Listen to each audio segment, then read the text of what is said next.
అది బ్రహ్మయుగం. బ్రహ్మ తన కర్తవ్యంగా సృష్టించడం మొదలుపెట్టాడు.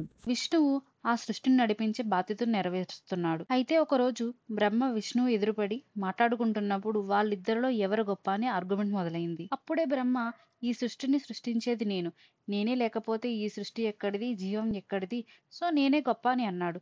దానికి విష్ణువు, నువ్వు సృష్టించిన సృష్టిని నేను నడిపించకపోతే ఈ సృష్టి జీవం రెండూ లేవు, కాబట్టి నేనే గొప్ప అని అన్నాడు. ఈ ఆర్గ్యుమెంట్ ఎంతసేపటికి ఎండవకపోవడంతో దేవదేవతలు సైతం అయోమయంలో పడిపోయారు. అప్పుడే ఆ పరమేశ్వరుడు వాళ్ళిద్దరి మధ్య ఒక అంతులేని అగ్నిలింగంలా ప్రత్యక్షమయ్యాడు.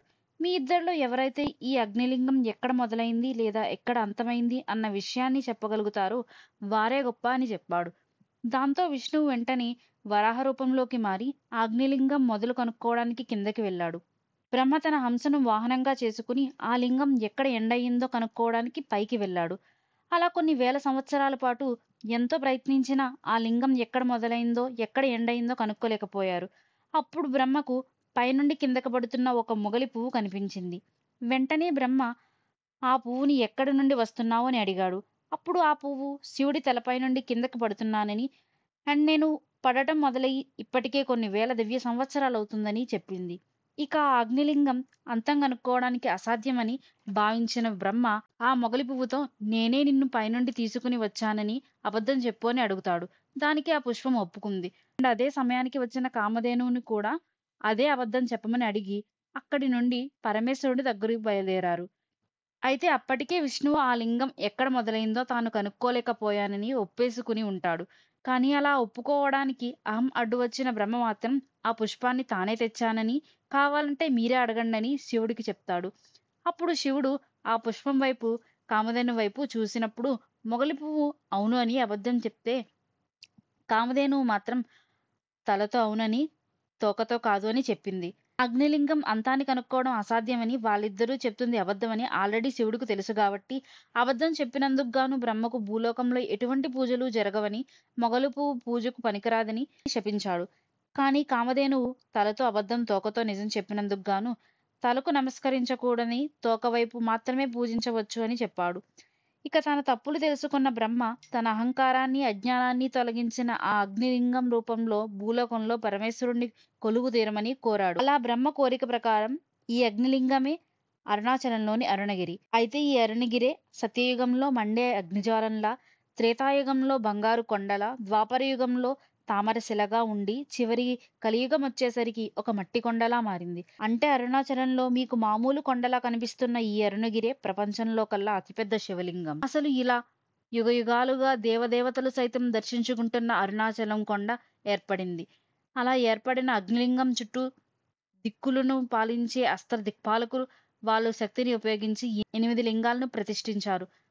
అంటే నేను గిరి ప్రదక్షిణ చేసేటప్పుడు కనిపించే ఏ ఒక్క లింగం కూడా సామాన్య మానవుడు ప్రతిష్ఠించిన లింగాలు కావు. తిరువన్మలై వెళ్ళడానికి కాట్పాడి జంక్షన్ వరకు చేరుకున్నాను. ఇక్కడ నుండి బస్సులో తిరువన్మలై వెళ్ళాలి. ఎవ్రీ 20 మినిట్స్ కి వెల్లూరు బస్ స్టాండ్ నుండి తిరువన్మలై బస్సెస్ అవైలబుల్ గా ఉంటాయి. బస్సులో అయితే తిరువన్మలై అయితే రీచ్ అయిపోయాము. ఇక్కడ బస్ స్టాండ్ నుండి టెంపుల్ కి ఆటోస్ ఉంటాయి. గుడికి దగ్గరలోని స్టే కి రూమ్ తీసుకున్నాము. ఫ్రెష్ అయ్యి లంచ్ చేసి రెస్ట్ తీసుకుని నైట్ గిరి ప్రదక్షిణ స్టార్ట్ చేయాలని ప్లాన్ చేసుకున్నాము. గిరి ప్రదక్షిణ స్టార్ట్ చేసే ముందు రాజగోపురం దగ్గర దీపం వెలిగించి కొబ్బరికాయ కొట్టి ఆ శివయ్యను స్మరించుకుని గిరి ప్రదక్షిణ స్టార్ట్ చేయాలి.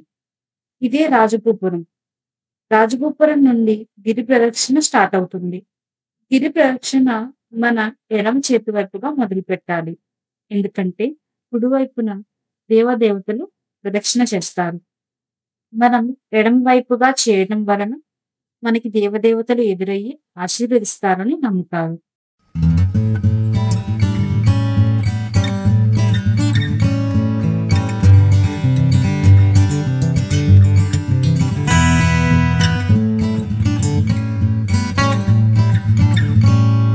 నైట్ ఎవరు ఉండరు అనుకోకండి.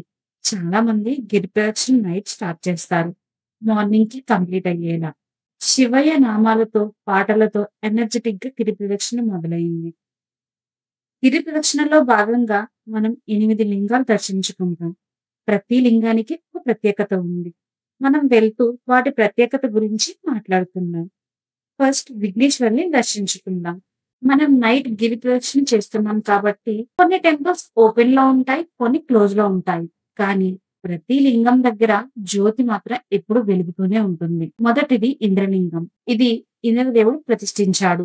ఈ లింగం దర్శించుకున్న వారు మానసిక శాంతి పొందుతారని ఒక నమ్మకం. రెండవది అగ్నిలింగం. అగ్నిదేవుడిని రిప్రజెంట్ చేస్తుంది. ఈ లింగాన్ని దర్శించుకుంటే పాపాలు తొలగిపోతాయని నమ్ముతారు. మనకి దారిలో 6 కాళ్ళు ఉన్న గోమాతలు మనకి దర్శనమిస్తాయి. మూడవ లింగం యమలింగం. ఈ లింగాన్ని దర్శించుకుంటే భయం పోతుందని అందరి నమ్మకం. నాలుగవ లింగం నైరుతి లింగం.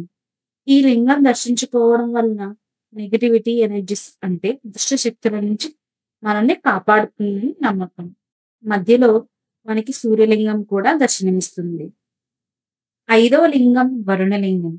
ఈ లింగం దర్శించుకోవడం వలన మన పాపకర్మలు తొలగిపోతాయని నమ్మకం.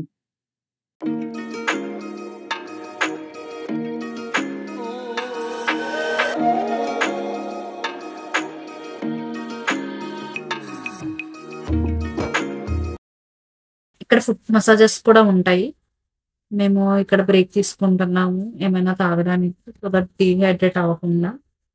మేము అందరం ఇక్కడ కూర్చొని మాట్లాడుకుంటున్నాము. ఇప్పుడు వరకు ఎంత జర్నీ కంప్లీట్ అయింది, ఇంకా ఎంత వరకు వెళ్ళాలి, ఏమేమి లింగాలు మిగిలాయి, ఇవన్నీ. ఇక్కడ మనకి మ్యాప్ పాయింట్ కూడా ఉంటుంది. మనం ఎక్కడ వరకు వెళ్ళాము, ఇంకా ఎంత దూరం ప్రయాణించాలి, ఇదంతా కూడా ఉంటుంది. మేము మధ్య మధ్యలో చిన్న చిన్న బ్రేక్స్ తీసుకుంటూ ఫ్రెండ్స్ అందరం కలిసి మాట్లాడుకుంటూ కాఫీ, టీ ఎవరికి నచ్చిన వాళ్ళు తాగుతూ ఉన్నాం.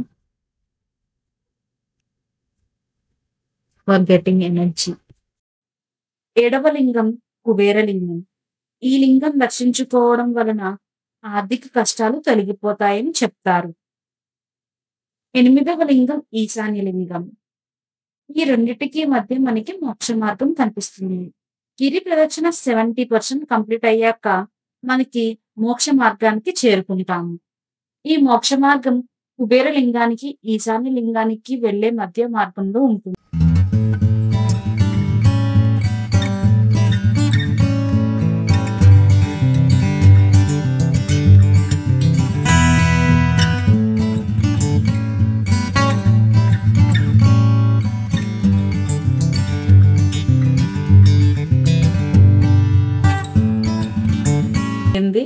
ఇంకా ఆల్మోస్ట్ 1 కిలోమీటర్ మాత్రమే ఉంది. ఇక్కడ మనకి సుబ్రహ్మణ్య స్వామి టెంపుల్ కూడా ఉంటుంది. మేము దానికి కూడా వెళ్ళాము. ఇది బస్ స్టాండ్ కి దగ్గరలోనే ఉంటుంది. టెంపుల్ చాలా ప్రశాంతంగా, చాలా పీస్ఫుల్ గా ఉంది. అప్పుడెప్పుడే దేవుణ్ణి అలంకరిస్తూ ఉన్నారు. అరుణాచలంలో ప్రతి టెంపుల్ కూడా మంచి స్కల్ప్చర్స్ చాలా బాగుంది. ఇప్పుడు ఇక్కడ అరుణాచలం టెంపుల్ చూస్తున్నాం. ఆ హైట్ ఎంత బాగుందో, అసలు ఎంత బాగుందో టెంపుల్, చాలా బాగుంది. మేము ఇప్పుడు లైన్ లో స్టార్ట్ అయ్యాము దర్శనం కోసం. సో ఎక్కడ లైన్ అయితే స్ట్రక్ అయిందో అక్కడ కూర్చుండిపోయి రెస్ట్ తీసుకుంటున్నాం. ఇక్కడ మాకు చిన్న చిన్న కోతులు కూడా కనిపించాయి. అవి కూడా షూట్ చేసుకున్నాం. చాలా క్యూట్ అనిపించాయి, చాలా ఇన్నోసెంట్ గా. టెంపుల్ మొత్తం కూడా చాలా పీస్ఫుల్ గా, ఎప్పుడు చూసినా శివయ్య శివయ్య అని చాంట్స్ వినిపిస్తూనే ఉన్నాయి. నేను చూసిన టెంపుల్స్ ద బిగ్గెస్ట్ టెంపుల్ ఇది, one of the biggest temple. అంత పెద్ద ప్రహారీ కూడా నేను ఎప్పుడూ చూడలేదు. చాలా బాగున్నాయి టెంపుల్ కి 4 పక్కల 4 ద్వారాలు ఉంటాయి. 4 టెంపుల్స్ ఉంటాయి. మిడిల్లో మెయిన్ శివయ్య టెంపుల్ ఉంటుంది, అలాగే పార్వతీదేవి టెంపుల్ కూడా ఉంటుంది.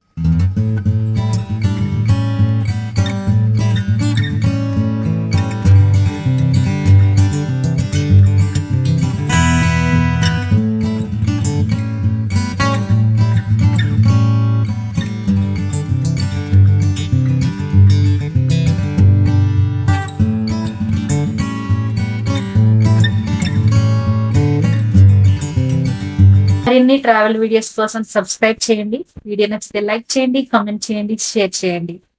మీ వీడియో సైనింగ్ ఆఫ్.